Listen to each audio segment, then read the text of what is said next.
अंबिया किराम अलैहिमुस्सलातु वस्सलाम हो या सहाबा किराम हो, उनकी तस्वीरें बनाकर फ़िल्में बनाना, ये इस्लाम और मुसलमानों की इंतहाई किस्म की जो है गुस्ताखी है, शायर इस्लाम के ख़िलाफ़ है। और ऐसी फ़िल्में देखना नाजायज़ और अशद किस्म का हराम है। इंसान को इससे बचना चाहिए, बल्कि बाज़ दफ़ा कुफ्र तक का अंदेशा हो जाता है। और इसमें बड़ा नुकसान ये है कि देखें, यूसुफ़ अलैहिस्सलाम के नाम पर फ़िल्म बनाई गई। अब हमने उसमें एक एक्टर देखा जो यूसुफ़ अलैहिस्सलाम के नाम पर बना हुआ। कल अब हम जिस वक़्त भी यूसुफ़ अलैहिस्सलाम का किस्सा पढ़ेंगे, हमारे जहन में वही यूसुफ़ अलैहिस्सलाम का ढांचा आएगा जो हमने देखा है।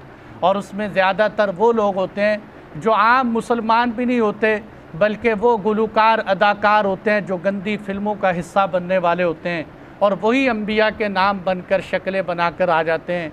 तो इसलिए ऐसी किस्म की, और दूसरा उसमें नुकसान क्या है?